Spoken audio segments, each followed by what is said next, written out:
digging! Yeah!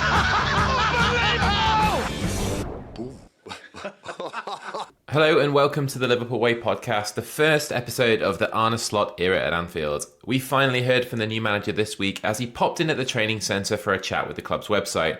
We'll have all the reaction to an interview that's been pretty well received, and we'll be answering some reader questions that have been brewing in the off-season. I'm Chris Smith, and we're starting the new era in style by catching up with TLW editor Dave Usher, Paul Natton and Stu Montagu. Dave, how have you been, man? How's that toe of yours that's been bothering you? Yeah, it's finally on the mend, but yeah, I've had 3 weeks of just not being able to do much. Can't play golf. Walking's a struggle, and do you know what? My main takeaway from it is I feel like this is karma for last year. Remember when I was taking the piss out to Darwin on a sore toe? And I just totally dismissed it as like, oh, you got a sore toe, big deal. What, you can't play footy? I couldn't even play golf, never mind footy. Me toe, like, it's so bad, like, just the little toe as well. It's not even like a big toe. My little toe on my left foot, I'm pretty sure I've broke it. And it's so painful. And it's just like, I don't know, I just feel like I owe Darwin a big apology for questioning his toughness last year when he was missing games. Have you been to the doctors, or is it just one of those where you sign up to the ethos that because it's a toe, there's nothing they can do for it? There's nothing they can do, is there? It's like, I read up on it and he said if it's bent, like if it's out of shape, then you might need a splint, but otherwise you just have to let it heal itself. Like so, but I'm gonna try and play golf tomorrow, but I don't know how that's gonna go. But yeah, just a pain. I never thought like a toe could hurt as much as this. It's just ridiculous. Yeah, I hear you, man. I'm stubbing my toes all the time. That's the thing when you get to our age, though, isn't it? Like you can tear your ACL in the morning playing footy when you're a kid, and you can still be back out on the field that night playing like it had never happened. But like if you stub your toe when you're in your 40s, like you know full well that it's going to be a wound that you carry for the rest of your days. Yeah, a stubbed toe's like horrendous, and this was like a stubbed toe on steroids. But it wasn't like, that's how I did it. I stubbed my toe, but like that's the short version of it. But there's like there's a lot more to it than that. So I'm going to get to it because people had asked on the forum. So like, you know, over the winter and like your garden like just goes, grass grows mad and it's totally out of hand and that. Well, my lawnmower's a piece of shit and there's no way it can deal with that. So we had to get a gardener in to cut that down. And then the plan is... Sorry. No, it's... if it was a Tory, I'd have one of them fucking lawnmowers that you sit on. Come on. Fair enough. I'm telling you about, like, I've got this shitty lawnmower. That's or your own putting green at the front of your house. Or a golf green in the garden, yeah. Listen, I had to sell all my footy shirts to pay for that, so, you know, it's not like... You know, it's not like I've got fucking money coming out my ears or anything to sell all. I thought that was a Michelle Monley style fucking furlough COVID loan type situation. No, I had it. It didn't come from furlough. It was after. I wish I did have it in lockdown and that. No, I got it after. Yeah. But anyway, back to me toe. So the garden gets cut down. But it pissed down for weeks, so I couldn't get out and keep on top of it, and it grew again, so I had to get the gardener out again. And I'm like, I can't keep getting the gardener out to cut the grass all the time, I'm going to have to do it. So I'll go out to the shed. I thought I'll use the strimmer, because my lawnmower was a piece of shit, like I said, so if I strim it, then I can go over it. Can't find like the battery charger for my strimmer, so that goes out the window, I can't use that. So I get this piece of shit lawnmower out, I plug it in, I start to go, and it goes like 4 inches, and it stops, and it's all blocked up with fucking grass. So I'm like, okay, I can clean all the shit out. Another 4 inches. I'm getting nowhere. I'm getting more and more agitated and pissed off with it. And after about the 5th or 6th time, it ended up just kind of like Basil Fawlty. You know, like, I just picked it up and I was like fucking smashing it against the tree stump in the garden and I was fucking booting it. Now, you might think that's how come I've broken toe, because of like booting the lawnmower, but I was booting the lawnmower with my right foot and the brake is on my left foot, so it wasn't because of that. I'm like, I felt like really just helpless and pissed off. I'm like, what am I going to do here? So like, you know, you just feel like you need to share it with someone, like how pissed off you are. So I thought, right, I'm going to go in, I'm going to tell Gail about this piece of shit lawnmower and like what it's doing to me. So I get to the back door, take my shoes off because it's covered in like grass and that. So I'm in my bare feet now at this point. So like I go stomping through the house, and we had something like resting against the wall in the hall, but the vibrations from me stomping through, as I reached it, it fell in front of me, and my foot just went right into it, and like I just fucking screamed out in pain, and I was like, "Oh yeah, fucking bastard, that fucking lawnmower!" And Gail was like, "What have you done? What have you done?" I'm like, "My fucking toe, it's bleeding. I've broke my toe. There's all like fucking blood's come off it as well." So my first thought then is that fucking bastard lawnmower. So I hobbled back out into the back garden, and I picked up this lawnmower, and again I start swatting against the tree. I'm like, "You're going the fucking tip. That's it. I'm getting a new lawnmower. You go on the tip." And I hobbled out to the car, and I threw it in the car, and I drove to the tip, and I dumped it, and I went to B&Q opposite Southport tip, and I bought a new lawnmower there and then. But like, my toe's been fucked for weeks. I'm getting massive Paulie Walnuts energy there, mate. Massive Paulie energy. Honestly, I totally lost the plot. Totally lost it. But it was the fact that like I was in agony, and my first thought was, I'm going back out into that garden. I'm going to fucking get that lawnmower. And I was like just swatting it against the tree. So all this talk of only being able to manage 4 inches at a time neatly surmises my entire life story. I feel your pain there. Oh, that's tough. Yeah, well, beating up the inanimate object always makes you feel better. So that's it does. Weirdly, it does, doesn't it? That's why I'm always criticising Darwin so much. Oh, no, sorry, it's fucking mean. That is. No, it is mean. I was just kidding. I've hurt myself in comical ways as well this week. Like I think I've gone back to using like a razor with like a single blade in instead of those paying £5 a pop for those Gillette ones. And I've been really liking it so far, but I had to change it the other day. And instead of holding it at the bottom to twist the head off, I held it from the blade to twist the head off. Fucking hell. Ow. Yeah, like I put one massive chunk out of my thumb, one massive chunk out of my middle finger, and it's just fucking stupid. I'm always constantly hurting myself in stupid ways. It's why I don't like driving, because I have these like momentary lapses of concentration that end in me doing something fucking stupid. And that's the result of it. But at least you don't make it living with your hands, though, mate. Eh? Oh, fucking hell! Yeah. Oh God. What about you, Paul? Have you had any comical injuries over the summer? Nearly got one today. It's been good since the season ended. Actually, I'm starting to subscribe to the dual school of enjoying the summer away from footy. As you boys know, I've been in a new job for about the last 6 months, and it's so stress-free compared to what I did before. It's unbelievable. I mean, I work with absolutely crazy kids, but it's great. They're great. It's brilliant. Like crazy teenagers who are at risk of permanent exclusion. Work with some of them, and I love it. Like the kids are absolutely fantastic. But it's very, very stress-free compared to what I was doing before. So I've rediscovered a social life, which is nice. Been to a load of gigs. Had a couple of family birthdays. Our Harry finished his degree this week, which was great. Got a really good degree. Nice. And then on the injuries, we take the kids to the park on a Thursday, if they've earned it, like in the week, and just take a cricket set, take a footy, take a bite to eat, and let them run wild. And sometimes it is quite wild.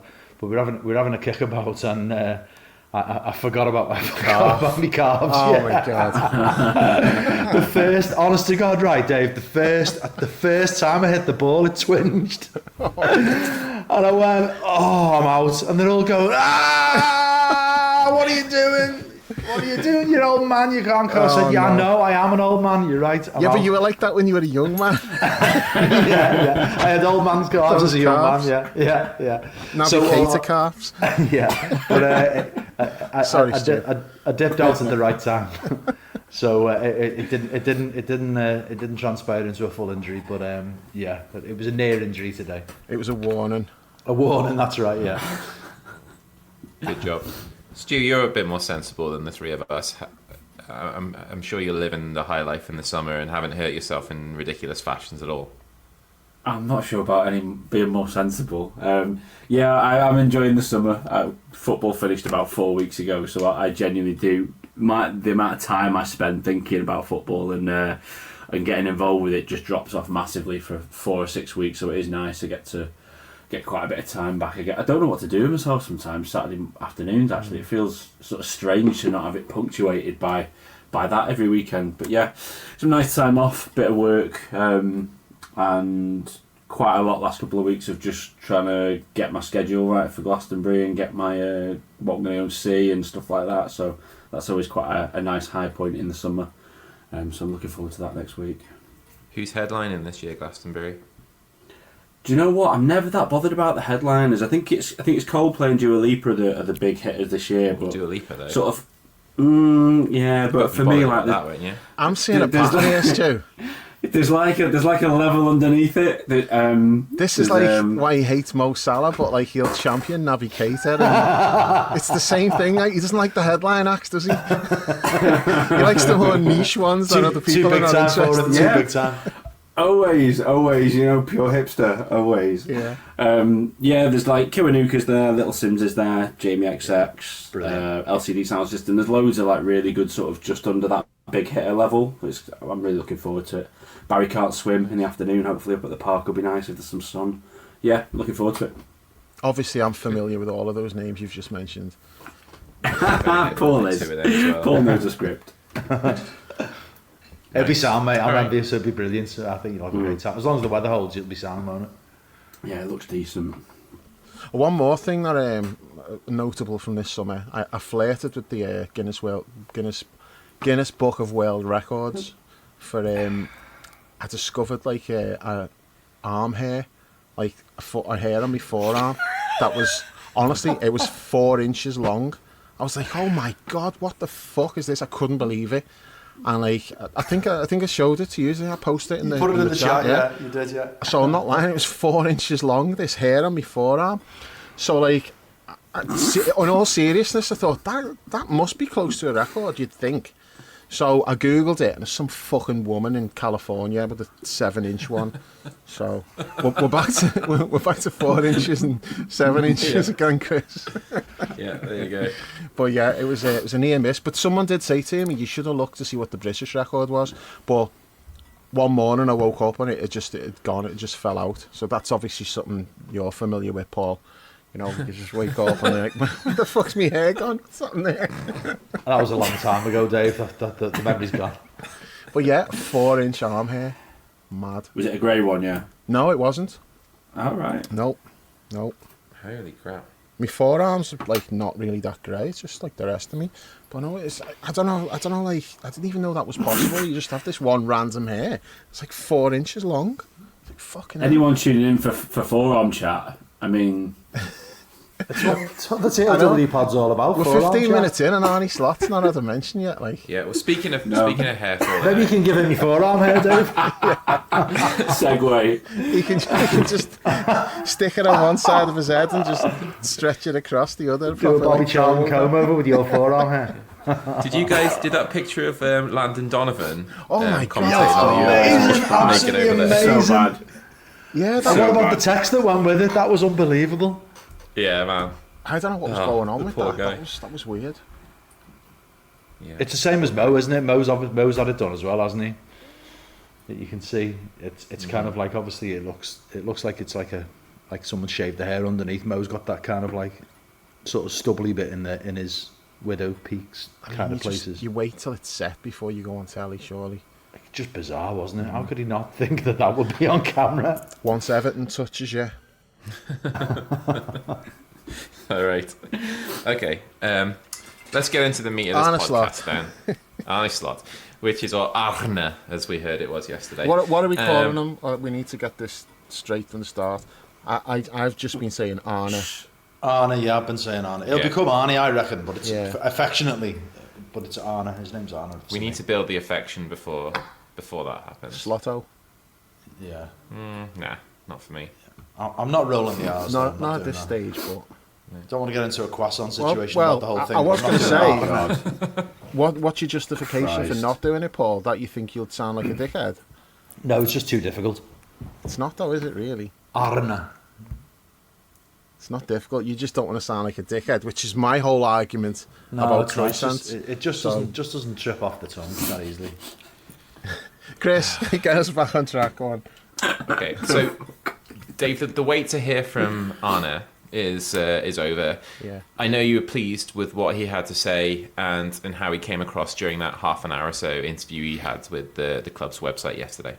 Yeah, it wasn't so much what he said, because there's nothing earth-shattering in there. There's a couple of bits which we thought were, I was like, okay, you know, when he said about he'd watch games, but he's also been watching training sessions. Yeah. That grabbed me attention.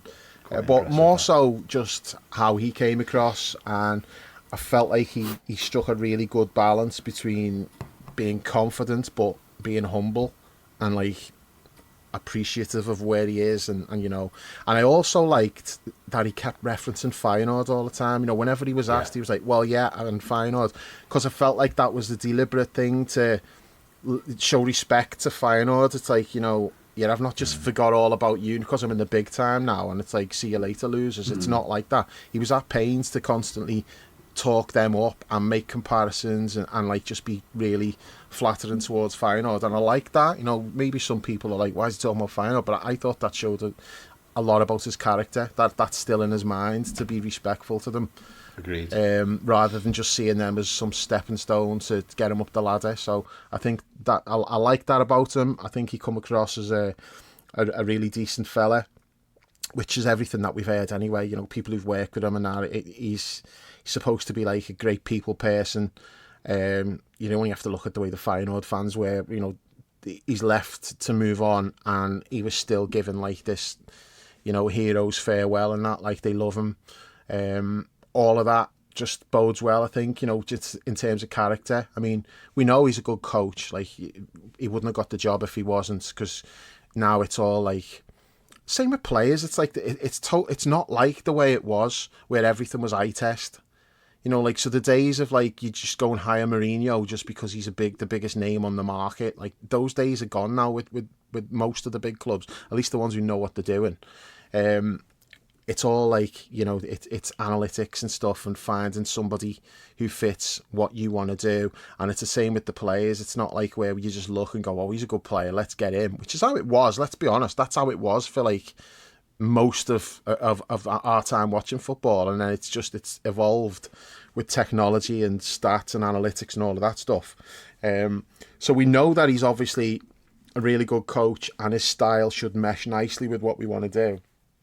So I wasn't worried about that. I'm more wanting to know about what's he like personality wise, how's he going to react to, you know, with interact with the players, with the fans, because we've just had like the greatest manager since Shankly in terms of reacting with, you know, interacting with the fans and getting the fans on board with them, like willing to run through walls for him, all of that stuff. Like, you know, Klopp clicks his fingers and we're all like, yeah, you know, we're here. Not many managers have that, you know, even with our other clubs, successful managers don't always have like that kind of hold over a fan base. Klopp had that, and it's unfair to expect Slot to be like having the same kind of impact, but he does need to have it to a certain degree. So that's the things that I'm looking at, is just more so how he carries himself. You know, is his ego likely to be a problem? Well, everything I've seen so far and everything I've read, I'm thinking no. I think he's like confident, but not. He hasn't got like an out of control ego. And yeah, I'm just I'm excited for pre-season to start and see what he does, because I thought he came across as well as he possibly could have come across. And I do think it's good that they done it the way they did, just to let him get his feet under the table a little bit. So like the club does an interview where I'm sure he knew beforehand what questions he was going to be asked. Tony Barrett will have probably briefed him on certain things, like make sure you don't say this, because there's a lot of traps that you can fall into as a new manager, and it makes sense to keep him away from the press to begin with. Just let him find out how the land lies. And like I say, Tony Barrett's going to be really important in this as the press officer, because he was with Klopp. You know, before Klopp went in, Tony would be saying to him, you're likely to get asked about this and you might want to steer clear of this. Not that Klopp always listens, you know, but, you know, straight away, Slot's making jokes about the 12:30 kickoffs and that, isn't he? And I'm like, yeah, you know, people at the club have said to him about that. Klopp's probably said it to him as well when they've spoke. So he's just got to be aware of these things, and until he gets used to it all, you don't want to say something that's going to immediately get people's backs up. I'm not really talking about the fans either. Just like, you know, if you say something to the press and they're like, oh, okay, we can spin that a certain way. So it's good that they just done the in-house interview, and he's got a few more weeks before. I think it's the first day of pre-season is when he's scheduled to do his press conference in front of the media and that. So yeah, I was really, really encouraged by it. I thought it was good. Good. Stu, we haven't heard from you on the pod for a while, so I wanted to get your take on the appointment, because you do tend to look at stuff from a slightly different perspective than we do at times. And then your reaction to what was said yesterday and how you thought it came across. Yeah, I think what Dave was saying there is right. You just don't want to be stepping on any banana skins, do you? So we're always, as fans, I think we're always going to try and see the best in him because he's the new guy. So as long as he gives us plenty to go on with that, then we can keep running with that. And I think he did fine there. There's some of the stuff that we've read about him. He does, like Dave was saying, he's got a lot of people saying that he was, he's a good man motivator, and he seems to have quite a lot of emotional intelligence and stuff like that. Well, obviously, we'll see what he's like. Ego-wise, it'll be tricky when you've got the sort of the manager that's not done it before. When he starts losing, if he has a couple of bad results, I think that's when you then see if he's still got that solid base that he can work from, with that solid ego, or if he starts getting a bit prickly or a bit, little bit like Rodgers was, because he didn't have that. You haven't got that record to fall back on, so sometimes you can get a bit defensive. So you will see whether that happens with him when he has a couple of bad results or whatever. I mean, hopefully not, because he's used to, he's won titles over in Holland and stuff like that. I think I've switched off a little bit from the stuff. I've had a nice break, but there were a couple of bits and bobs that when he first signed, when we first got hold of him, there was a really good article in ESPN by, I think it was Ryan O'Hanlon, and he was basically breaking down all the things that Slot does that we do, like the similarities between Feyenoord and Liverpool, and how essentially to keep the model going in to suit the players, he's a really good appointment for that sort of. We've built the squad around this sort of thing. It was stuff like how many possessions you allow the opposition to have, how many passes you allow them to complete and stuff like that. Whereas we're quite happy for the opposition to have more attacks. Basically, we play a bit more less controlled. We talked about it last year, didn't we? City are quite controlled, Arsenal are quite controlled, so they'll let opponents have less possessions. I think with us it's about 90 odd in a game, and with them it's about 70 odd. So that's the sort of difference of the style that we like to play. And it was apparently it's really similar. Sort of average pass distances are very similar. The speed that he moves the ball up the pitch, that was quite similar. So there's lots of similarities. Even we were saying when we letting the first goal in as well, there was a lot of similarity there as well. So we could do without that translating over. But yeah, I was quite impressed with it. I like the idea that he's done it with two clubs, not just one. Because when he was with AZ before he went to Feyenoord, he had them top of the league as well when COVID came along. Yeah. So you think, okay, so he's not just hit on it once with one club. He's done a job twice. And I think obviously the reason why we've got him in is because he was getting the most out of his budget. I think at AZ he was like quarter of the budget of Ajax or something like that. Obviously with Feyenoord he's got a bigger budget, but he's still trying to get the best out of his money and whatever. We've obviously, that suits our situation. We're not punching with the same figures as City, so we've obviously looked at that and gone, can he get the best out of his budget? He even mentioned, I think, in the interview about the value of the squad, the idea that they're taking on younger players and develop them, and then they become worth more money and stuff like that. Obviously, we don't really care. We shouldn't care so much about sell-on value, because we should be buying the right players and keeping them. We shouldn't be too concerned about sell-on value, but you can see why the club want him. You can see how many boxes he ticks. And looking around, I think he's as likely to succeed as anyone else. I'm not saying it now because we didn't get Alonso. I feel like looking at Alonso, and there were questions. Paul used to say about the back three and stuff. There were different things where you were like, does that fit with what we've got? Does that fit with what we want? Because he's a bit slower, he's a bit more controlled. Do we want that? And I do still want to watch exciting football. It's hard enough that we haven't got Klopp. I want to at least keep that buzz going. Can we at least, even if we're not going to win as much, can we still play exciting football? Can we still be good to watch? That sort of thing. I can lean into that a bit, I think.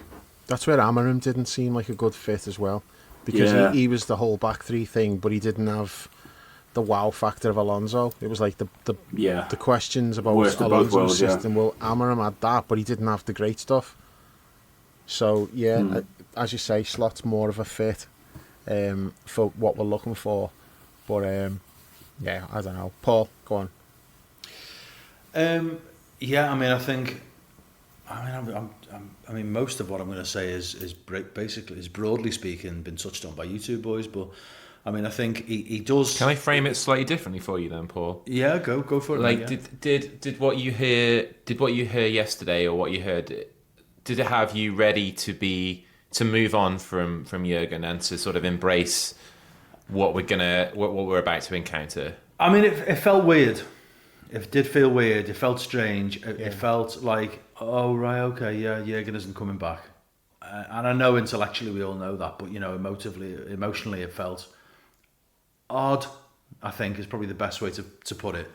I don't have any sort of. There are no barriers. I haven't got any barriers in place about Slot. I mean, and some people are. A couple of people are not seem not that happy about him. And I think other people are maybe suspicious. My view on most things, really, not just football, but in life, I expect the best until it isn't the best. But you know what I mean? From the outset, I'm expecting things to go well. I mean, I think when you see so many boxes ticked, as Stu alluded to, that's reassuring. I mean, he's really kind of like the closest approximation to like a younger version of Jurgen Klopp that you can conceive of, really, without him being almost like the same fella. So in terms of his football, in terms of his character, in terms of his track record, there's so many things that like resonate with what Klopp's done, and that obviously makes a huge amount of sense. I think from the press conference yesterday, I'm not sitting there looking for him to trip up or wanting him to trip up. I'm looking there wanting wanting him to do well, wanting him to kind of knock it out the park, really, and to create a good impression. And I think he was quite canny, really. I suspect there's a much bigger personality which will come out in time, but I think he was definitely being respectful towards Feyenoord, as Dave said, and I also really appreciated that. I thought, nice touch, bit of class about you. You're not sort of acting like, well, that was then and I've moved beyond them now. There was also definitely clear respect towards Jurgen, without blowing smoke. And it's quite a difficult line to dance, that, really, to be respectful without being kind of, without being fawning or without sounding false. You know, some managers with an ego the words might come out of their mouth, yeah, he was great, but their eyes and the expression on the face might say, I don't really want to talk about this. I'm a little bit intimidated by it. Yeah, that's not the case with him at all. I mean, it's quite obvious that so to not be intimidated by following Jurgen Klopp is quite a big thing, I think. Well, it is a big thing, but there's a self-confidence there, but there's also a humility there. Those are the two things that really struck me. I put in the group chat how, I mean, maybe at this level, with the detail that these boys go into, it shouldn't be surprising. Well, it's probably not surprising. I bet other coaches heard him say this and would not have been surprised. But to us as fans, to hear him talk about having really pored over the training videos was, I mean, when he said it, I thought, oh yeah, nice one. I thought, well, maybe you'd expect him to. But it was what he was looking for in them. I quite like the fact that he used it as another little nod to Jurgen to say we're all looking to steal ideas off each other. I was fascinated to see what he was doing with them. I also like the fact that he wanted to see how the boys approach training. He was interested in their intensity and their attitude towards training, because all top coaches and managers now talk about training being the be all and the end all. You have to train as you play. So he was obviously, that was something he wanted to be aware of. But also I quite like the fact that he made the point that also, I'm paraphrasing now, and he didn't use these words exactly, but he said, I don't want the lads to be bored or to be thinking they're doing the same things. I want to make sure that it feels fresh for them when they come in. Mm-hmm. We're going to be doing different drills. It's going to feel new. It's going to feel exciting for them. And I think that's part of, getting that initial buy-in from the players. There's a kind of a natural warmth about him, and he smiles easily, and I think those are reassuring things. And it's not like some people smile with their mouth and not with their eyes, and he does both. quite nice to see him walking around the training, around the AXA, chatting to the ladies who work on the canteen, and just seemed comfortable in that situation. Didn't seem stiff or awkward. He was quite comfortable talking to people. So those are the human things that at this level do make a big difference, because he's leading. He's got a massive leadership role, and leadership is essentially about relationships. Yeah. And he's got to be credible in terms of his, what he does as a manager. Of course, the players will have an expectation that training has to be high quality. His tactical ability needs to be great, and you'd assume that due diligence would tick most of those boxes. But the real crunch will be the relationships that he builds and develops and maintains through the rough and the smooth times ahead. That'll be the key. I mean, I think I feel broadly positive. I mean, I don't think I'll really sort of get fired up until the season's right on us, really. But I think, I think we all kind of want him to be the Paisley to Jurgen Shanks, don't we? And I think, the odds are against that. But then again, if there's any club which consistently bucks the odds, it's us. So who knows? I don't say that to put pressure on him, but I don't think we should be sort of lowering our expectations dramatically. We are Liverpool. We've got this great squad, as he alluded to himself, and I was pleased about that as well. He wasn't looking for excuses. Mm-hmm. He didn't give himself anything to hide behind early on. He was quite unequivocal about getting in front of the quality of the squad. So that was positive. And then the last other thing was, and it's a bit corporate this, and it's a little bit, and it'll sit cold with quite a lot of people, and it's not a massive thing, but he quite clearly wanted to emphasise how positively he started the relationship with Richard Hughes, and that, this is the club's model. I mean, that's just sensible politics at a corporate level when you're doing the job that he's doing. But it didn't sound like bullshit. It sounded like like Klopp said, really, when he came in, if you remember. I mean, obviously Klopp didn't have a sporting director. He didn't have there wasn't a direct equivalent, but he talked about how he liked that setup in Dortmund, and he was happy to work that way. He didn't want to take on all the other stuff, and he sounded like he meant it. And Slot said exactly the same thing here, and he just wanted to. I think that's when Dave was talking about Tony B, forewarning him of any potential pitfalls. The British press will almost certainly want to get into that whole first team coach rather than manager, and that's what Peter McDowell sort of asked that question, really. So he's wanted to get ahead of that. So I was quite pleased to see him get ahead of that, even though I don't think moving forward it's a massive big deal, really. It'll just be business as usual, largely, in terms of the way the club's been run, apart from the last season or so when it was Ibiza George. So positive. It was really good. I'm looking forward to it. Do I feel it yet? Not really, but that'll come, I'm sure. Once the footy gets going, that's when we'll start to feel it, I think. Dave, there are a couple of things that I was quite impressed with, really. I liked sort of how unassuming he came across as. There's an element of it, the interview, that I thought where he sounded quite shy, like when he was asked to address the camera to speak directly to the fans, there was a hint of shyness that came across there. I think that's kind of like a nice quality for a human being to have in general. And as Paul said, I was particularly impressed with the fact that he didn't try and plead for patience. He didn't say it's going to take time. He didn't say, I'm going to have to get to know the players. He said that we got 82 points last season. I'm going to be looking to get more than 82 points because Liverpool fans are expecting us to finish higher than third. Like that, that's a bold thing to come in and say, I thought, and it spoke to that sort of quiet confidence about the man.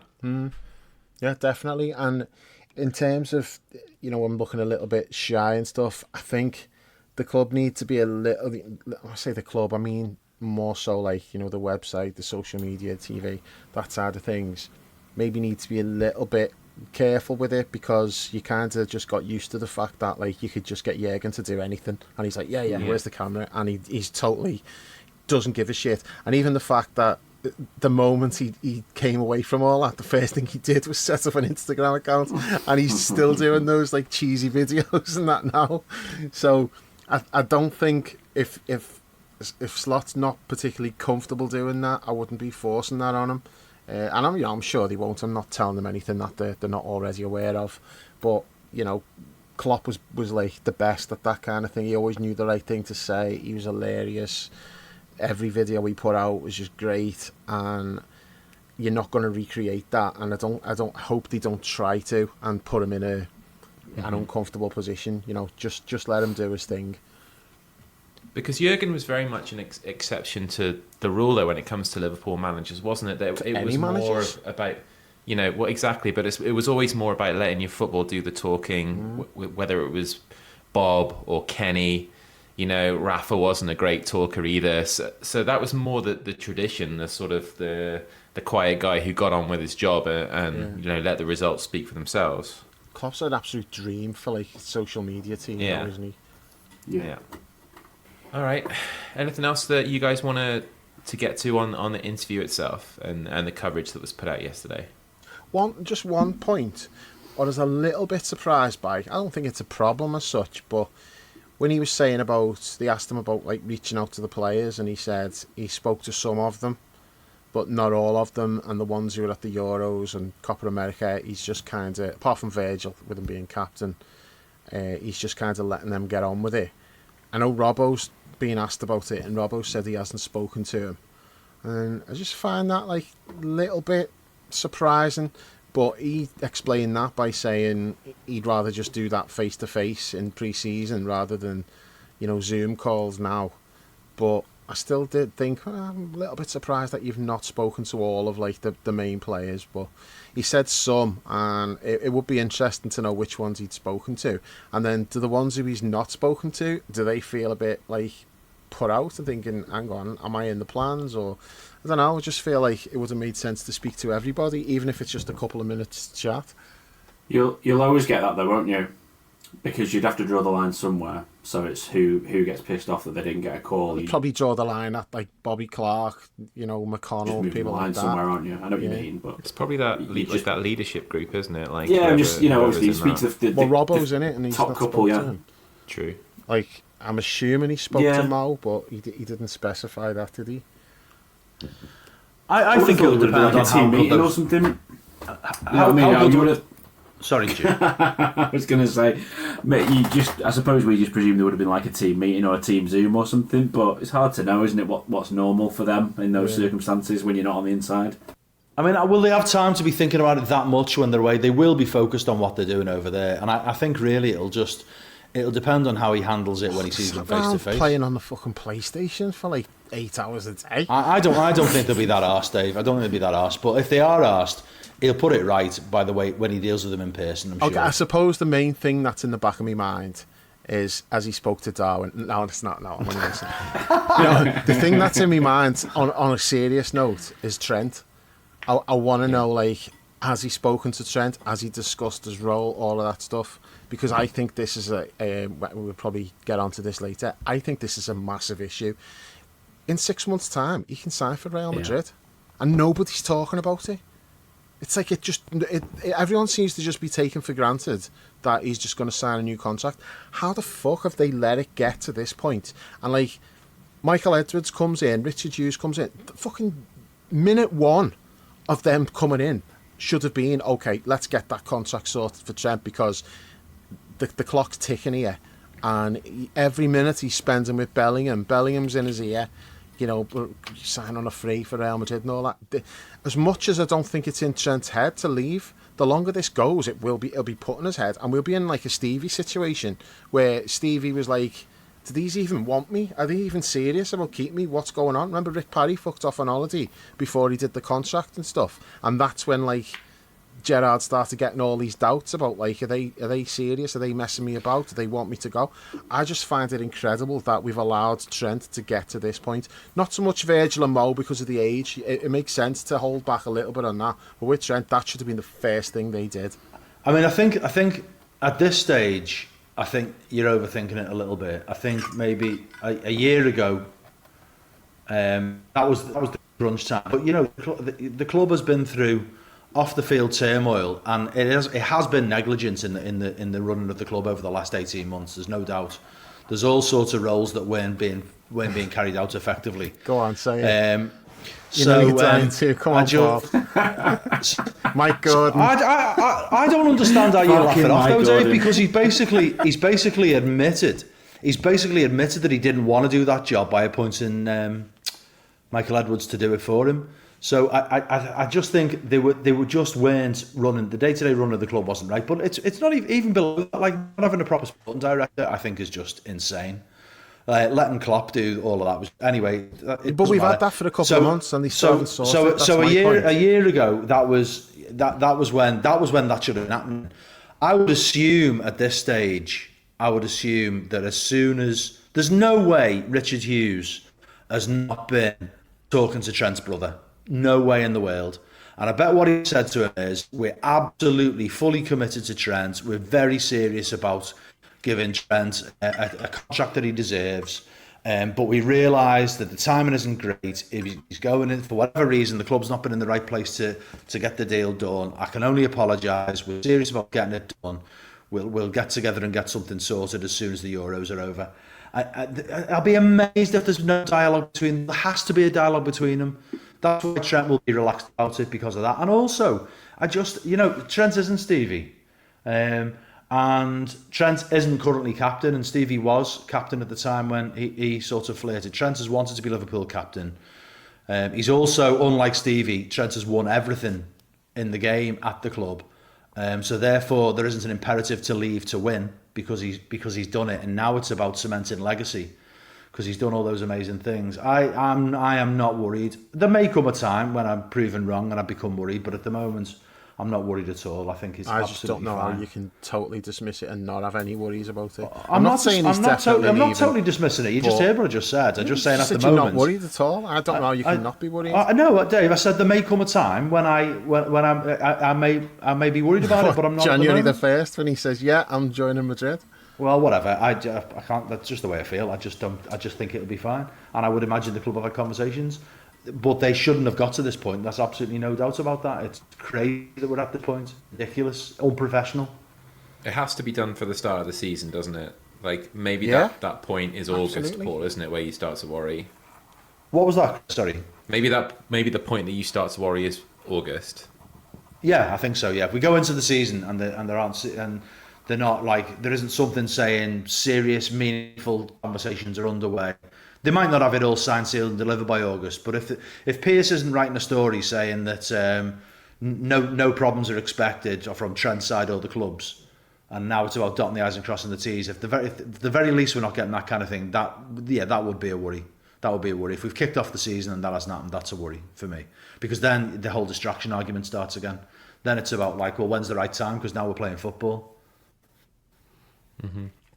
Stu, on the subject of Trent, one of the questions we've got, I'll find out who sent it in a sec, but one of the questions that we got was specifically about Trent. So you had the situation with sort of Jurgen flirting with the inverted situation after a while. Sorry, it's a big plane going over my house. It completely threw me off then. He had him playing in the inverted role mostly last season. Southgate's got him on a hiding to nothing in midfield in his repressive system. Like, what do you think that Slot will look to do with Trent next year? Have you got any insight or any ideas on what he could do or what he should do? Yeah, that question that someone asked, it wasn't the one that I sent in, was it? It said, should we sign this Scotland right back to replace him? The lad who clearly won a competition to play in the Euros. One of the worst players ever. You're a genuinely dreadful player. I don't know. I think that it's in the air, isn't it? It's a really tricky one with Trent. We're talking about what do we do with his new deal? When does he get signed up to a new deal? What is his future? What do we see him as? He sees himself, it feels now, as a midfielder. But I don't think Slot's going to play with just one holder, and that's Trent. So, is he going to play right back? Well, it looks to me like he sort of doesn't want to play right back anymore. The annoying thing about some of the conversation about Trent from other fans and from England fans during the Euros, he can't defend. can defend when he applies himself to it. Yeah. It feels like at times he's just gone, I'm not doing that anymore. I don't want to do that, and so he's not applying himself properly sometimes this year. It feels. So that's an issue. If he's decided he doesn't want to play there anymore, and a new man's come in with less authority, that's an issue. Because if he's not going to play right back, I don't know how he plays. I don't think he's a single pivot, and so it'll be interesting to see what Slot does with the formation, whether he wants that double pivot, whether he's going to do inverted fullback. I mean, I don't particularly like the inverted fullback. I know we talked about it a lot last year. I don't like it. I feel like, as I've just said, we have more transitions than other teams, and he's constantly moving from one position to another, and you can catch him in the wrong place sometimes. And that's not down to him. That's down to us deciding to do it. I don't know. I think it's tricky. I think, and also it's an added thing. He might come off the back of getting quite a bit of stick for England if he plays again in the next game and they're as shit as they were tonight, and he gets hooked again because Southgate wants to throw a fucking dog on to run around after the ball. Then it might be again where the England fans give him a bit of shit, and he comes off. He's got that to deal with again. Might pickle his head a little bit as he comes back. I think it's a tricky one. He has been. They're not hand grenades, but he has got a couple of big issues there. He's got Trent. He's got. We've checked before. He's got Salah, who's coming towards the end of. Do we give him another contract? What's his future going to be? Can he do the jobs that we want him to do? Does he need reinventing? There's a couple of big questions there where it might be a bit of. It might tell. Has he got the cojones to make big calls on that? Or are some of the established big players is the tail going to wag the dog a little bit on some of those? And I know it's collaborative, and I know you have to find the solution between you, but he's the coach. So I'm not sure. I'm not sure where that lies. He's an incredible ball progressor from fullback. He gives you Kevin De Bruyne numbers from fullback when he gets himself into that half space where De Bruyne operates. And that always worked well with the Jordan Henderson mopping up for him. I don't know if you get the same from him if you put him in midfield. We've had this conversation a million times before. Yeah, I don't know. I don't know what the future for Trent looks like. I don't know what. The future right now, Dave, as Joseph on the forum said, is being a national pariah. It seems. Oh, there'll be plenty of them though. After this tournament, there'll be plenty of them. There's enough of this. They're all shit in the bed, left, right, and centre. So I think he'll probably cop a bit of it because he's a Liverpool player. But there's enough really dreadful performers out there. I mean, Harry Kane was getting it both barrels from people tonight, even though he wasn't particularly the problem, I don't think. But yeah, he was like, Lineker sort of broke from character, and like Lineker gave him it tonight. It's just, I think there'll be a few players that will come off the back. If it's a poor Euros, if they don't get the shit together, there'll be quite a few players getting it. So might not just be Trent, but he might get some, yeah. Lineker's been fucking savage this week, the way he destroyed Frank Lampard. As much as I despise Frank Lampard, I actually felt quite bad for him. That was just brutal. Sensational stuff. Yeah, because you also got the happy Frank, sad Frank as well at the same time, didn't you? It was just perfection. It was absolutely perfect. He's smiling, and then he realises what he'd actually said to him, and his little face just dropped. You can subscribe to the Liverpool Way podcast on all the major platforms, whether it's Apple, Google, Spotify, Amazon or Podbean. Just search for the Liverpool Way, leave us a review and hit subscribe to automatically receive all new episodes. You can also head to liverpoolway.co.uk and grab a TLW season ticket for just £3 a month. There's tons of exclusive content, including match reports from every Liverpool game, weekly Premier League roundups, the TLW diary and access to the members-only forum. Lastly, you can follow us on social media at The Liverpool Way on Twitter and at The Liverpool Way TLW on Instagram and Facebook. Oh man. Paul, you're probably like Trent's biggest fan, right? Do you still think that the stuff that Stu mapped out there is a good headache to have, or is it starting to become a little problematic in the way that we seemingly have to find something that isn't there naturally for us in terms of his positioning and how we deploy this clearly magnificently talented, brilliant young Scouser? I mean, the whole Dave and I were chatting just before we came on, and then I think Stu came in at the tail end of that conversation, or maybe. And ostensibly we were talking about England, but ostensibly I was talking about Trent, in that I just feel like angry really every time anybody says fucking anything about him, because I just think it's so, the whole argument is so reductive. It pisses me off that Reds criticise him way more than he deserves in my view, and that but at least Reds are entitled to have a view because they see him all the time. You know what I mean? And they're more invested in it than all these fucking gobshites who haven't got a clue what kind of a player he is. I think, I mean, ultimately, really, if you've got a player, if the new manager, and I don't think I'm not being cheerish, I don't think I'll ever get used to calling him head coach. I'm going to use the phrase manager, sorry, and that's just the way it is.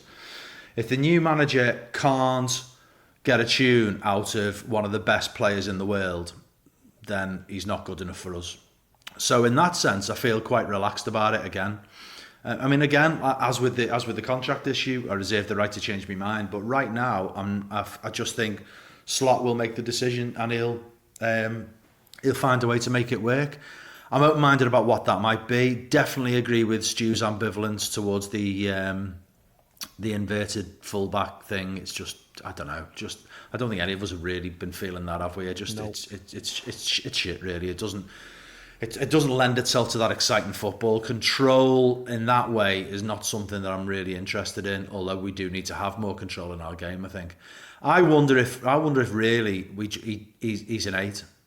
I wonder if that's what he really is. And I know there'll be question marks around that. There'll be question marks around other players. There'll be question marks around how you make that work. But I just think that's probably his ideal position. But ultimately, if Slot wants him to play right back, he'll have to play right back. If he wants him to play as part of a double pivot, that's what he'll have to do. I don't really like the idea of either of those as things stand. What I want is to maximise his creativity and his goal threat, because his goal contributions are through the roof. He could score more himself, but certainly he's incredibly creative, and he does things that almost no other player on the planet is capable of doing, and that's not hyperbole. Every one of his peers says the same thing.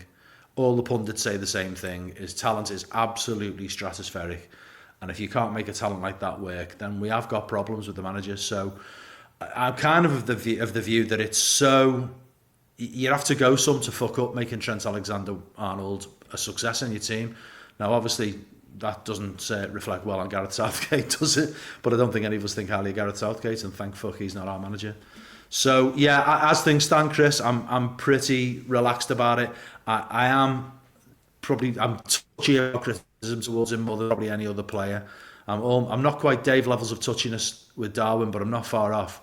And it does piss me off when people rip him, because I just think he's just held to almost an impossible standard, really. You know, he's talked about when people talk about his defending, they talk about him as if he's a right back. He's never been a right back. He has never ever played at right back. You know, that's not his game. He's been a marauding, attacking, creative force who sometimes appears in that position but rarely plays that role in the way that people still insist on expecting him to be able to play. Klopp created basically a new position for him, and he carried on calling it right back, but it's not right back really. But yeah, we want to hit him over the head with the fact that he doesn't do things from a position that he doesn't really play. So yeah, he's that good. I think he'll be absolutely fine. And if you can't make it work, then you're not the right manager for Liverpool anyway. And I think he'll make it work. Dave, just briefly, the initial question from Mega Drive Man was, where do you think he's going to spend the majority of his time on the field next year? So if you want to address that quickly. Do you know what? I have not got a clue. I honestly just do not know what's going to happen. Yeah. I agree with everything that Paul said. I also agree with Stu, especially the stuff about when people say he can't defend. He fucking can defend. I've seen him defend, against top wingers. Whether he wants to do that anymore is another matter. It doesn't look like he does.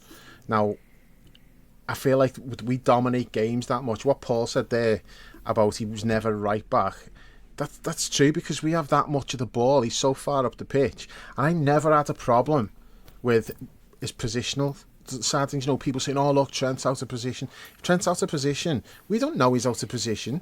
We don't know where he's supposed to be. Only Klopp knows where he's supposed to be. And Klopp said loads of times, and Trent said it himself, sometimes he's the furthest player forward leading the press.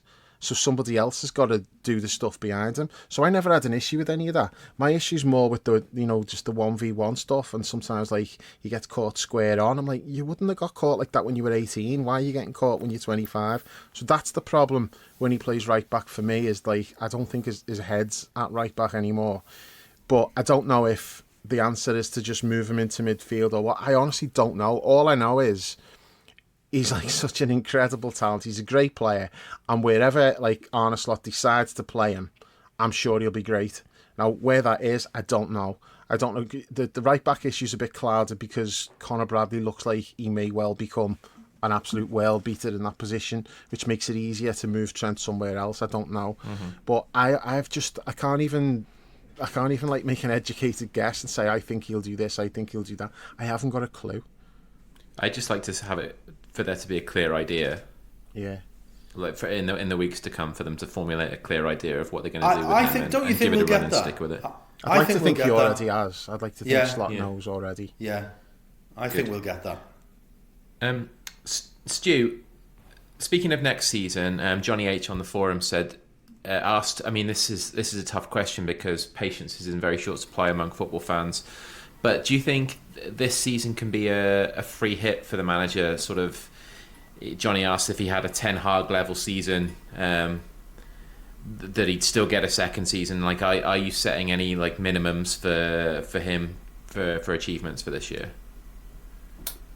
I don't think it's necessarily a free hit. I think if he were to perform really poorly, I could see a situation where pressure does build. I think he will be given quite a lot of time, I would imagine, and is someone about to get hit by a train there? It's a tumble dryer in mine. Nice. You've just got trains on the brain. Totally tuned into trains, Stuart. I just hear this chug chug chug in the background. Right, no problem. Fair enough. I was thinking, my team's on the track. The signal. Terry's let me down on the signal. Yeah, Terry's watching The Simpsons. He's let a train run through. Yeah, I think he'll probably be given more time than he would do at other clubs, because I think we're going to have that approach. And obviously, there's also the element that the director of football, Edwards and Hughes have both invested in him. So if he fails, they fail. So there is also that fact that you'll probably get given a bit more time. It's tricky next season. It's one of those things where you think, it could be a free hit, because the idea is maybe Guardiola only does one more year, so maybe you get your ducks in a line next year, and then you have a proper good go at it the year after. But then there's also the situation where, well, what if City drop off next year? If City drop off next year, you want to be able to take advantage of that. It's a good opportunity. You don't really want to be giving up too many years now of Van Dijk, Salah, Robertson. How many more years have you got these peak players that have proven it? You still really need to be cashing in now with the medals and the wins and whatever, because they're at the peak. So I don't know. I don't think it's necessarily free. I think as I've said before, I think we have quite a bit to do with that as well. I think we need to hold our nerve. We need to support the manager. We need to still be bringing it, and not be, we need to be supporting them in the moments where you could go either way. We need to make sure we're supporting. We need to make sure we're building that atmosphere and just trying to keep that positivity rolling as much as we possibly can. And if we do our job, then hopefully he does his job, players do their job. I don't think it's a free hit. The minimum I would expect, I think Champions League. I think you have to get back in the Champions League. Definitely. I think we, a little bit. We have had our targets, our minimum expectations have been warped really by having Klopp. That is like a cheat code that has allowed us to overperform so dramatically, really ahead of what we really should have had any right to do. I think we just have to rein it back in a little bit expectation wise and understand where we are, but we haven't got Klopp anymore, so maybe you're not going to get that Klopp level of performance. I think we can. I want to be in the chat for the title with whatever 10 games to go. Comes into February comes into April, something like that. I don't know when you'd say, but we want to be March maybe. We want to be in the title chat. I want to be there or thereabouts. I don't want to be out of the situation. If he does, that's fine. You know, we'll just have to have a look. A lot of it as well is direction. It's can you feel the directions going? Yeah. Can you feel the momentum is in the right direction? Yeah. Because I've got United fans talking to me about how we've had the same season as you, won a cup. That's it. No, you feel the direction. You feel the direction of a club. You know where they are. They're going nowhere at the moment. You can not have a great year and still feel like things are going the right way. Do you know what I mean? Yeah. Underlying numbers are decent, but you haven't quite you haven't quite, that would never be us, would it? No, you haven't quite finished your chances. But do you know what I mean?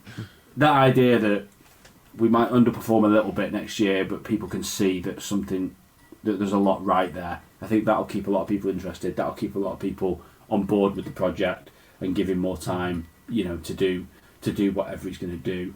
I think signings and Jules always goes on about everyone loves a signing. It isn't even necessarily big signings. I think I just want to see what direction we're going in. Who's he going to sign? What sort of players is he picking up? Is he going to pick up a tricky winger that's like 1v1s? Is he going to pick up a certain type of centre back, a certain type of DM or whatever? I think that'll get people interested. That'll get people excited as well. Build a bit of, because the first game's always massive. We always love the first game, but if you buy a couple of players, in our heads we can see, we all paint that picture, don't we, of this player's going to be an absolute banger, he's going to be a Sadio Mane. Just that builds a bit of momentum, builds a bit of positivity coming into the season. So I'll be interested to see who they pick up, and that's probably going to happen after the Euros, isn't it? I would have thought. I think it's hard to get business done during the Euros, so it'll be just be interesting to see. That might give us a little indication of what direction is he going in. Paul, what do you think would John the White Van Man asked what would constitute a good season? I mean, I'm in complete agreement with Stu about the minimum. The minimum is Champions League football. That's just on Johnny H's free hit thing. I mean, what is a free hit? How do we give this fella the time to establish himself, which anybody needs, without lowering our expectations? It's not. The whole thing is quite tricky puzzle to kind of get our heads around. I think. He's got to get Champions League. I think a title challenge would be a good season, and I'd want to see make a decent fist of it in the Champions League as well. Certainly, I think a good season for me would be, I don't know. I mean, it all depends on how close you are to the top, doesn't it? You could say top two, but then you could finish third and be 2 points away from the top, from the title. You know what I mean? So does that make it a bad season because you were third?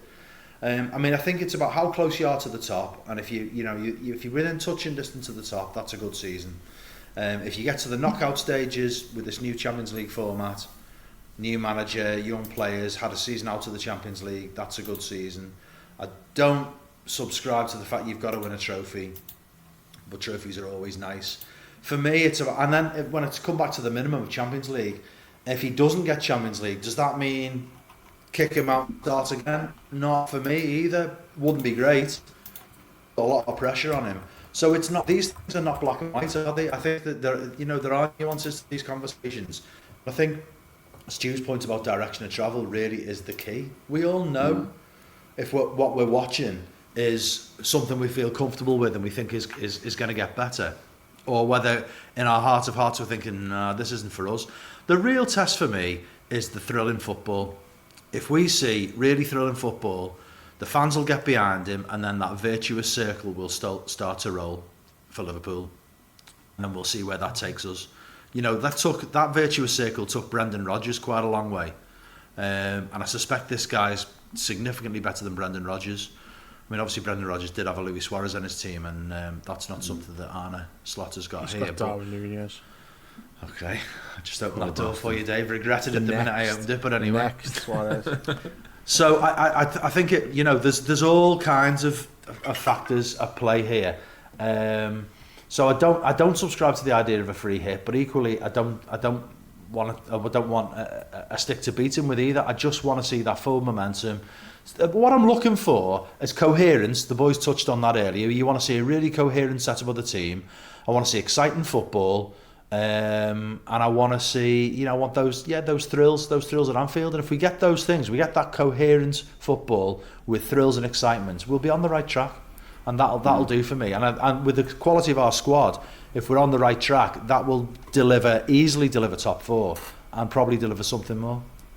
I think 80 points is probably a good season. I think regardless of what you do in cup, even if we went out of every cup early, I think if we got 80 points, which is just a touch under what we got this year, I think we'd have to say that I would say that's a good first season.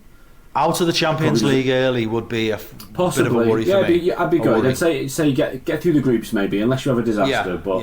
I think if you can just go on points, I think you can go on points and go, if we've got over 80 points, you've done something's gone pretty well in the first season. Not brilliant, not smashed it, but you've done. Because you could see a situation where we get 70. I think first season in, I would probably shake hands now on. If you tell me I'm going to get 80 points again, I'll probably take that next year. Because we shouldn't underestimate the scale of the challenge for him. Lead and change is probably the greatest challenge for anyone in a leadership position, and there's a lot of change. A huge amount of change. Like nearly everybody who has a role with the first team is going to be new this season. So there's going to be a whole new coaching setup. There's going to be a whole new sort of director setup. There's lots and lots and lots of things going on which are going to be new and different, and that does affect players. Players will naturally be unsettled. Human beings are naturally unsettled by change. So I think that's probably a fair shout, Stu. If he can manage 80 points, which is I think basically what we got last season, he'll have done really well. I'll take a good transition over stellar, over tossing the coin on good and bad, on great and bad. Sorry, I think if you offer me now a good solid transition of 80 points, and we'll see what we do in the cups, I would probably. I don't think it's being a shit house. I would take that because I think that would suggest a good direction of travel for the season after as well, I think. Yeah. So I'd probably take that. Going back to the Ten Hag thing that Johnny said, I would say if he had a season like Ten Hag, I would say no, he's got to go. And that's not about finishing 8th or...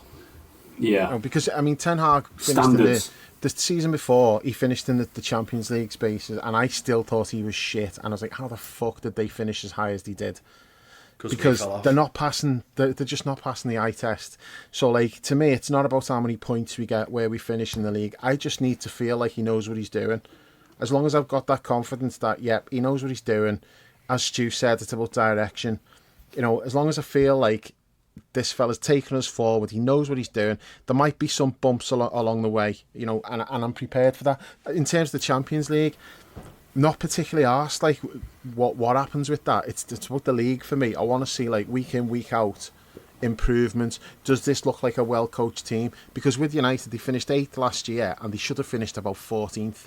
That. So they won a cup, and Stu, you saying United fans saying, well, we had the same season. It's but you should have finished about 14th. Look at the analytics behind it all. You were a fucking awful team, giving up so many shots on goal.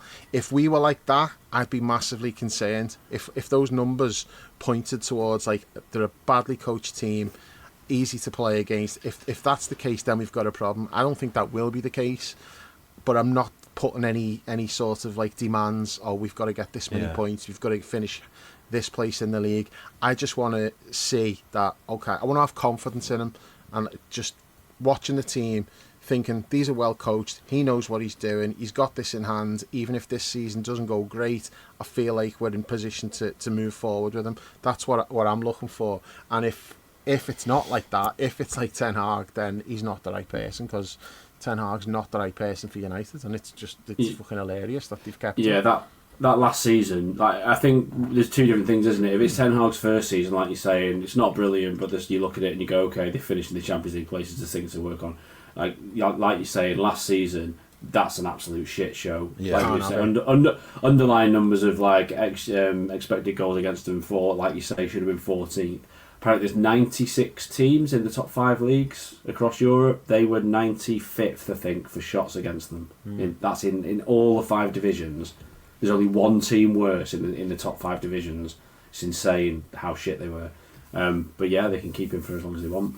Dave, just wanted to ask you just a clarification really on one point you made there when you said you're not asked about the Cups or the Champions League if we drop out of those.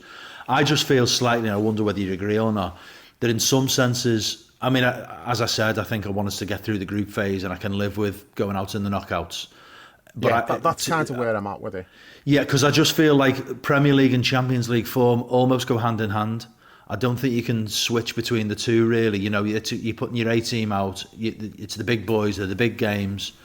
So that, in some ways, that's why the Champions League for me is an indicator of direction of travel. So you want something credible. I don't expect incredible, but I don't expect farcical either. You know what I mean? I think it's got to be. I just want a credible Champions League attempt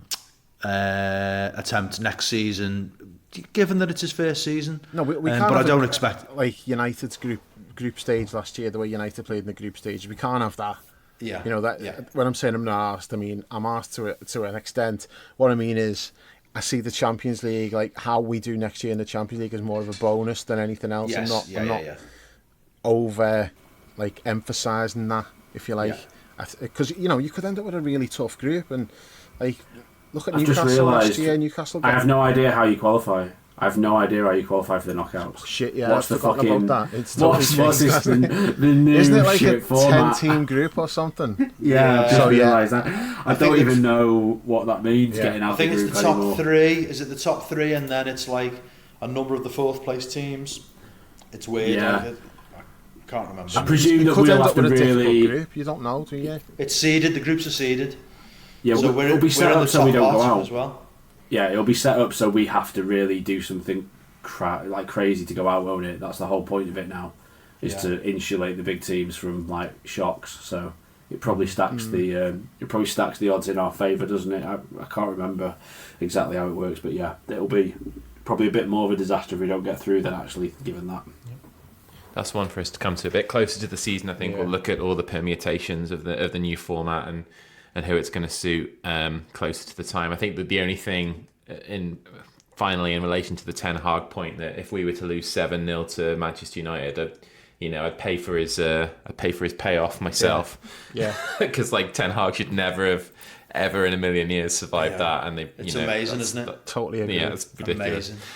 Amazing. I'm going to throw a few quick-fire ones at you now, guys, because we've got quite a few to get to. And Stu, you mentioned about signings, and how important they'll be in terms of shaping our thoughts going into the new season. Damio asked, with us being in the need of a central defensive midfielder, do you think Slot will go out and buy a recognised one, or will the likes of Patetic and Tyler Morton get a bit of a go, do you think, with Slot's kind of capacity for looking to embrace youth first and foremost?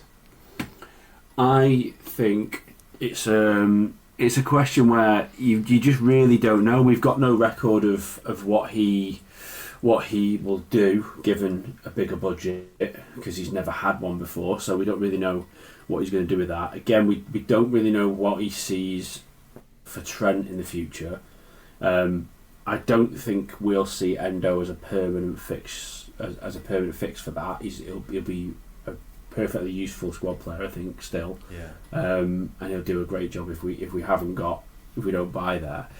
But there aren't loads of them knocking around.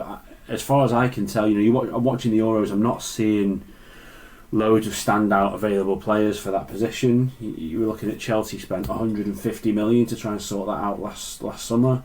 Did it really improve them that much? Looking at Spain, who they, even like you're looking at Spain, Italy, you've got Jorginho in there. You're not going to get Spain's defensive midfielder. Germany, you've got the lad from Leverkusen who just looks like a bit of a hard man.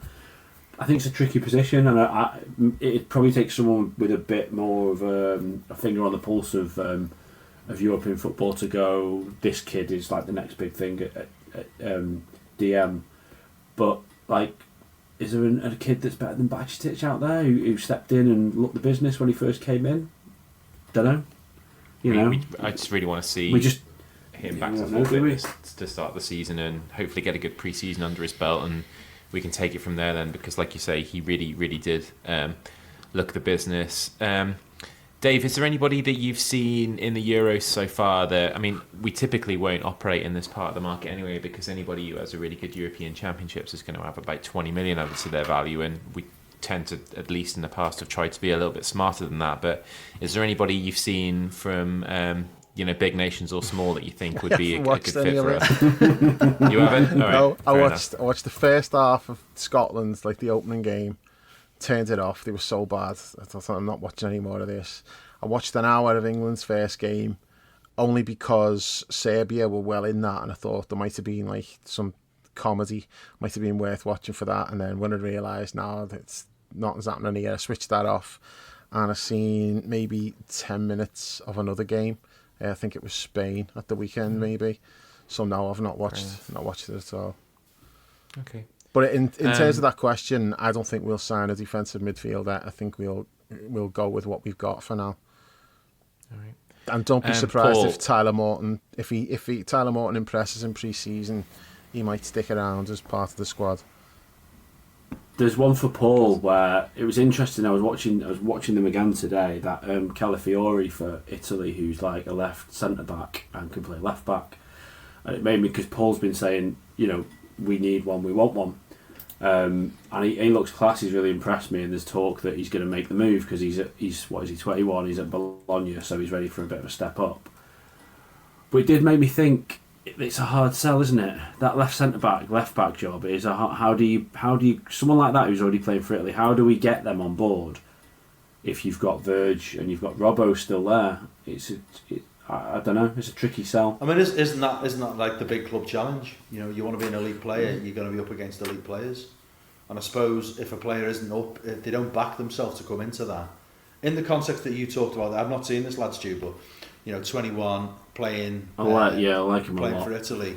He should be backing himself. He should be thinking, I want to play elite Champions League football for one of the biggest clubs in Europe. And if he goes to a club like that, he obviously will feel he's probably ready now. If he goes to a club like that, he will have to expect it to be a challenge. That's the level of the club. I mean, I think I really do want us to get we need another left-footed option for centre half. I think I still think Virgil can play for years to come, but that kind of, as you said, Stu, I do still like that idea of the hybrid mould. I wonder if I think Kostas will probably be moved on, and that then creates notional space for a player like that. Although I know the club have said, I think the word is, Dave, you've said that they're not really looking at centre halves, although the reason they're looking at this kid from Lyon is because he's like, sorry, it's a nauseating phrase, but it tells us all what we mean, a generational talent. So they make exceptions for a generational talent. So if they can get that kid who apparently really wants to go to Madrid, but Madrid might not want to pay the money for him, we can get him this summer, then they might do that deal. But I don't think they're looking there. But I really feel we need another left-footed option. They weren't looking, Paul, because the plan was they were going to bring Sepp Vandenberg back to be part of the mix because he'd done so well on loan. But I think he's burnt his bridges now. Yeah, so I think they probably are going to be looking now. Yeah, I mean, I think it's a tricky one with signings because we've got all this wealth of of academy graduates, and it really is a wealth. We've never had anything like this in our history. The number of players who've come in and made credible first team appearances over the last 2 seasons. Even some of them. I mean, my boy Jayden Dans has only had 2 appearances, I think, and I think one of them was Southampton was one of them, wasn't it, when he got his 2 goals? So he's had more than that. I think he's had about 4 or 5. Oh, is it? So it's not. So it's not. But it's not a lot, is it? You know what I mean? But there's people are looking at him. Lots of people are looking at him and thinking, yeah, he might have a chance. I don't think everyone's quite as excited as I am, but I don't think people are thinking it's ridiculous that he was in and around.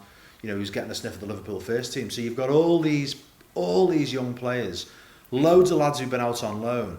There's going to have to be some sales, I think. I think they're going to sell some of them. Some of them are going to go, oh, what a shame. I'd have liked to see how he would have done. I just don't. There isn't space for all of them, and I don't think they'll do loan deals for all of them either. I think there will be quite a few go out on loan, but I think that the other thing that they're mindful of is that they will want to make a splash, not a splash in terms of here's £100 million on that player, but they'll want to show, look, the way our way of working works. We've looked at the data, we've looked at the value, we've got this player, we've done it in the past, and we're going to do it. We're going back to that way of work. And I think Richard Hughes is going to want to show what he's been brought in to do, which is to apply the Michael Edwards style of transfer. And I think they're going to do 2 or 3 deals along those lines. Just the key is, what are the positions? It's so difficult to know. I think we definitely need a successor for Mo, even though I am very much in the camp of keep Mo.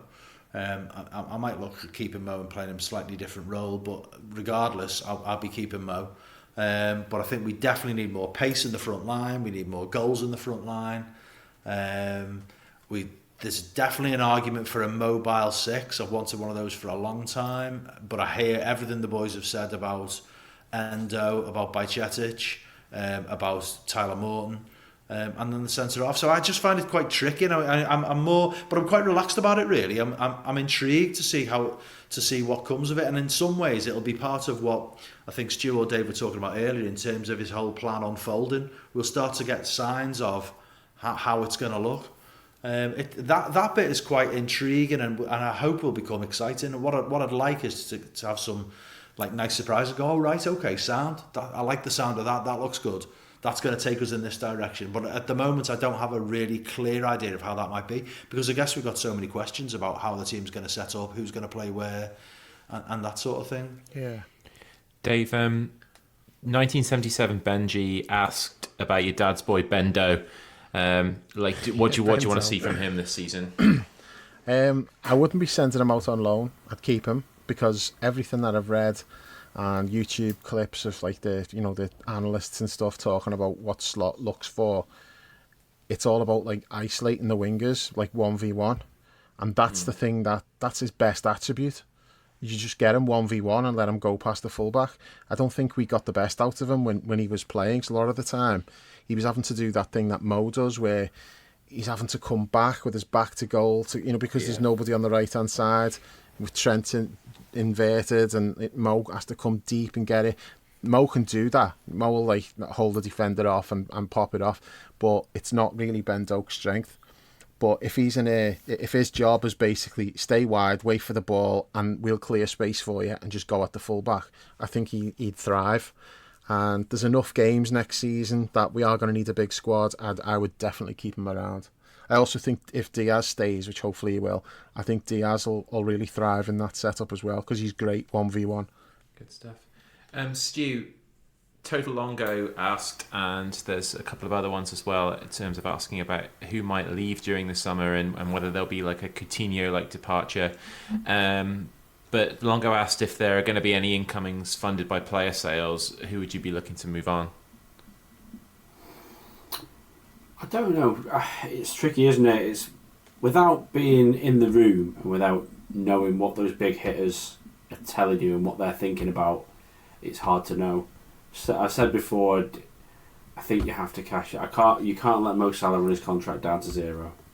I really do think that if there was Saudi money available and they spend ridiculous amounts of money on things, like you could get 150, you could get 200, like you can't turn that down for one more year of Mo Salah. So you either extend or you sell. For me, I will be a bit miffed if we just run him down to 0 and we don't get anything for that. That feels like a huge missed opportunity to buy 3 or 4 players for the money that you could probably get from him. Because I do think people still underestimate how much money you could get from Saudi Arabia for Mo Salah, for the biggest Arab footballer on the planet, given that all of their spending is about vanity. Like, I think you could get fortunes off them. Doesn't want to go though, does he, Stu? He's shown absolutely no signs. There's no noise. Remy Abbas is not coming out making comments this summer. Well, but again, he's going to sign a new deal or he's going to go on a free. We're not going to force him out this summer. Yep. All right, good stuff. That's addressed one of the other questions as well there, Stu, so nice work. I want to kind of look at a little bit more holistic questions now, really, that aren't necessarily about the nuts and bolts of the season or what we can expect from the manager. Like Niall Smith, for example, asked, it's a good one for you, Paul, like, are you a happier person in life during the football season or during the summer? And he referenced the mood swings of the big highs and terrible lows during the season, or the boring, monotonous calm of the close season. Yeah, I'm not normally one for like football and hangovers, emotional hangovers. Like being after a bad result. I mean, we have been spoilt over the last 9 years. We've not had that many bad results, so I suppose we've not really been living in the real world in that regard. But I'm not really one where things hang over me a lot. But I did find last season, since Jurgen's announcement, I just found it all a lot more stressful, and there was a lot of worry and concern about what the future's going to hold, because we all, we don't need to go over the whole Jurgen issue again, but we all know we've been spoilt rotten, and it's been amazing, and you then think, well, I don't really want to. When you've been dining on champagne and caviar, you don't want to go back to Mackey's, you know what I mean? And I just think I was feeling more. Don't know what the word is. I don't know. It was just more draining, I think, last season after Jurgen made his announcement, and the disappointment at the end was really, really shit. After that United Cup game, I felt pretty miserable about football right the way to the end. Really, it became pretty clear from that point on that the wheels are just coming off, and that was going to be that, which was quite depressing, really, for a way for him to go out. So this summer without has been nice. But normally I don't normally feel that stress and pressure, so it's maybe not indicative. But I'm slowly coming back to the idea that I'm glad Fawlty's coming back, but I'm also glad that it's still away. We're a couple of months away yet, aren't we? And that's sound. I'm more than happy to enjoy the next couple of months without being absolutely consumed by football.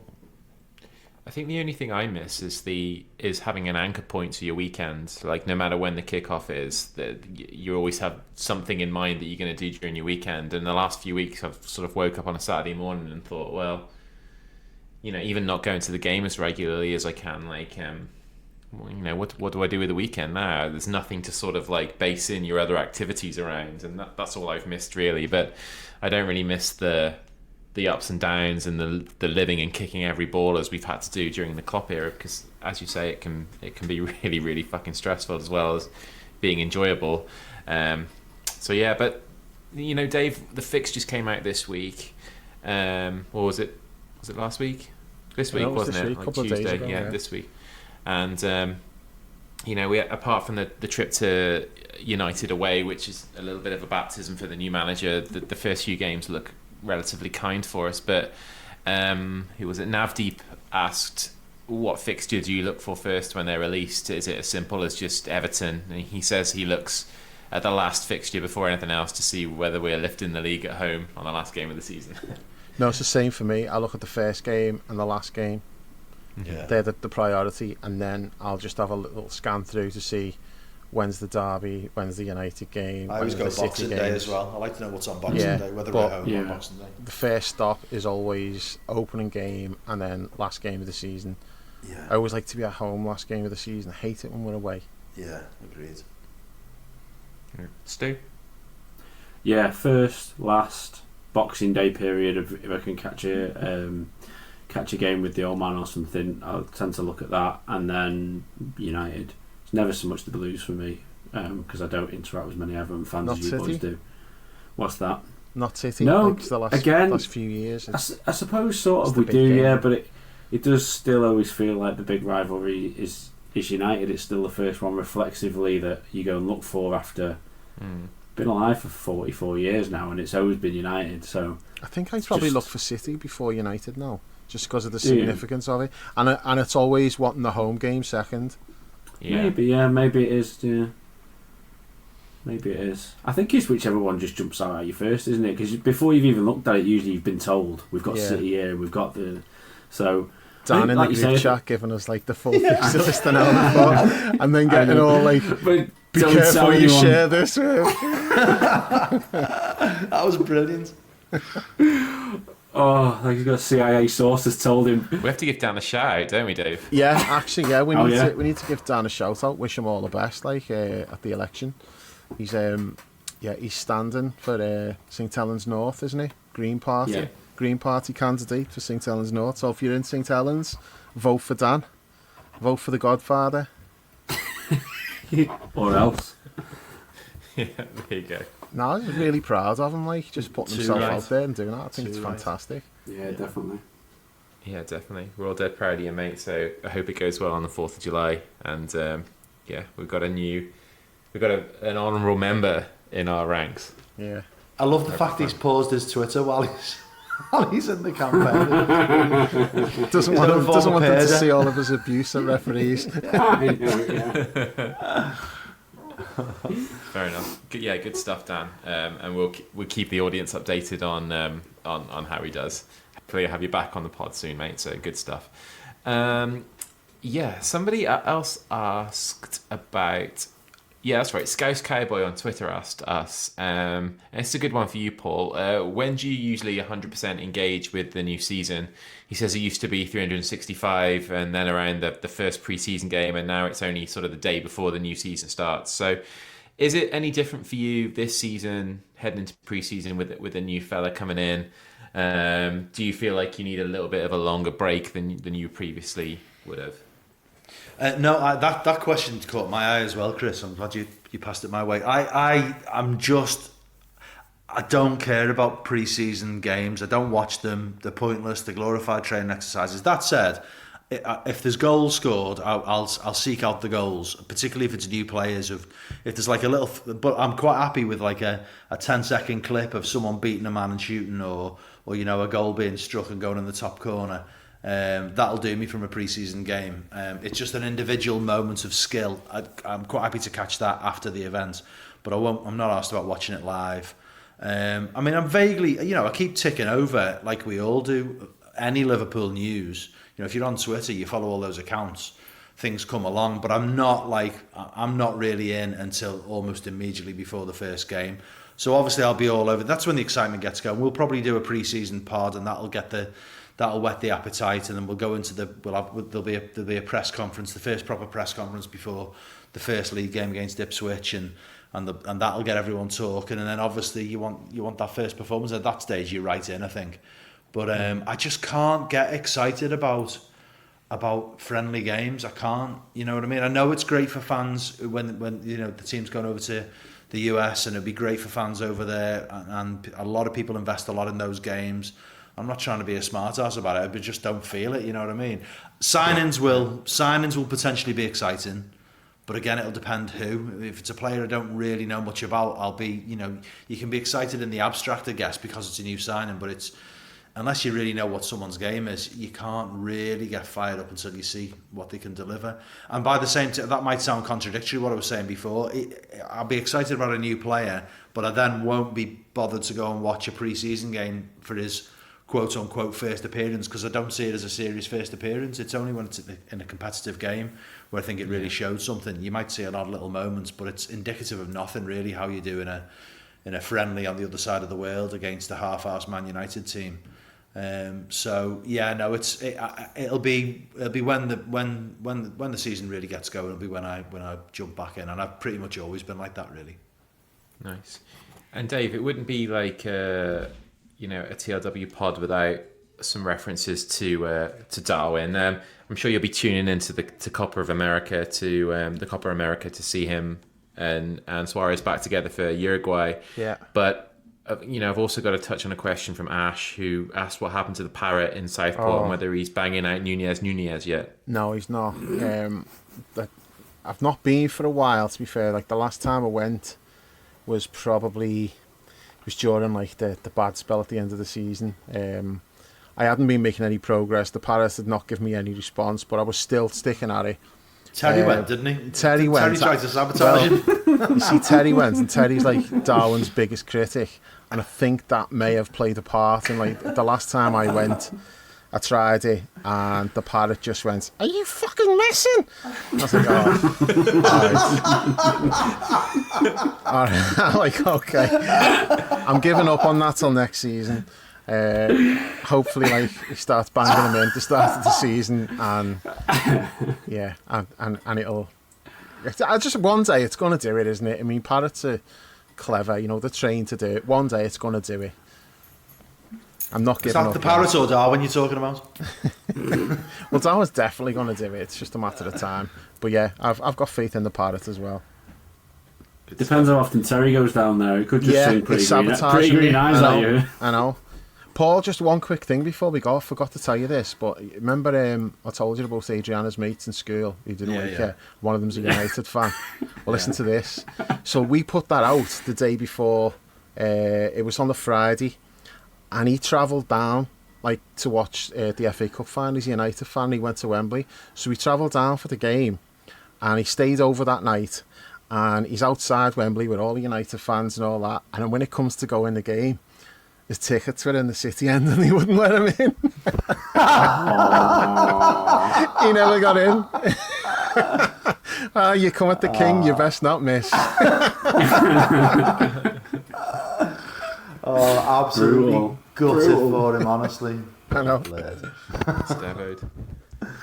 All right. Well, that's a nice place to call it a day, I think, guys. Unless there's anything else that you want to add before we stop there. No, I was just going to say we'll be back. When we make some signings, but I think we might have a long wait. It doesn't feel like there's anything close, does it? So I thought that Slot pointed out that Tuesday wasn't the day that he started work either, or yesterday wasn't the day that he started work. It's like, I haven't actually started. I'm just showing my face here because you guys are all losing your rag about where I am. But it was interesting one, that. So we will sort of, if anything that does happen, we will be back with a pod about that. And I'm sure something will catch our eye over the summer that we want to touch upon as well. New contracts or who knows what. Thanks so much to everybody that sent questions. I feel like we got through a good load of them, Dave, but the ones that we didn't reference in particular, I think there were about 5 or 6 that were addressed. So hopefully if you answered those you asked those questions, they weren't directly asked, you'll notice that we did address those. So thanks very much to everyone for sending those along.